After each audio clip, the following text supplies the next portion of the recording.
ರಾಜ್ಯಸಭಾ ಸದಸ್ಯರು ನಾರಾಯಣ ಸಾಬ್ ಬಾಂಡ್ಗೆ ಮಾನ್ಯ ಶ್ರೀರಾಮುಲು ಸರ್ ಅವರು ಪತ್ರಿಕಾಗೋಷ್ಠಿ ನಡೆಸಿಕೊಡ್ಬೇಕಂತ ವಿನಂತಿಸಿಕೊಳ್ತಾ ಇವತ್ತು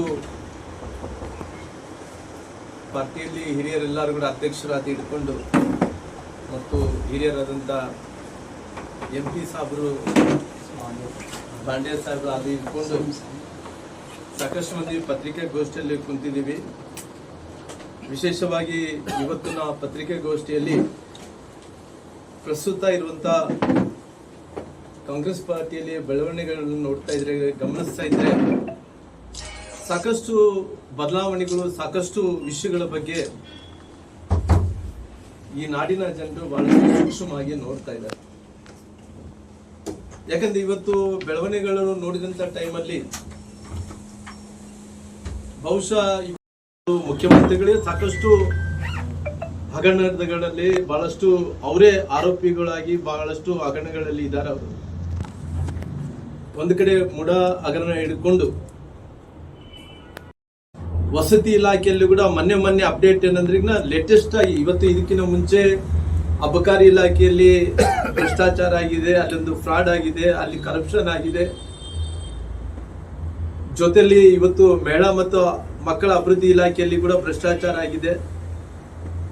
ಸಾಕಷ್ಟು ಉಪಮುಖ್ಯಮಂತ್ರಿಗಳಾದಂಥ ಸನ್ಮಾನ್ಯ ಶಿವಕುಮಾರ್ ಅವರು ಇಲಾಖೆಯಲ್ಲಿ ಕೂಡ ಸಾಕಷ್ಟು ಭ್ರಷ್ಟಾಚಾರಗಳಾಗಿದ್ದಾವೆ. ಇವತ್ತು ವಾಲ್ಮೀಕಿ ಅಭಿವೃದ್ಧಿ ನಿಗಮದಲ್ಲಿ ಆ ಸಂಬಂಧಪಟ್ಟಿರುವಂತಹ ಮಂತ್ರಿಗಳು ನಮ್ಮ ಹೋರಾಟದಿಂದ ಜೈಲಿಗೆ ಹೋದ್ರು, ಆ ಜೈಲಿನಿಂದ ಪುನಃ ಬೇಲ್ ಮೇಲೆ ವಾಪಸ್ ಬಂದ್ರು.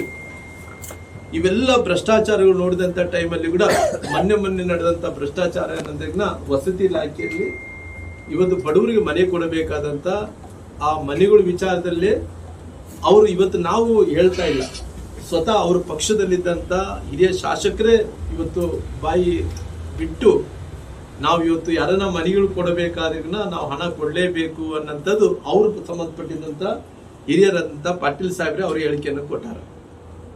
ಇವೆಲ್ಲ ನೋಡಿದಂತ ಟೈಮಲ್ಲಿ ನನಗೆ ಇವತ್ತು ಒಂದು ಕಡೆ ಪಾಟೀಲ್ ಸಾಹೇಬ್ರು BR ಪಾಟೀಲ್ ಸಾಹೇಬ್ರು ಅವರು ಧ್ವನಿ ಎತ್ತಿದ್ದಾರೆ.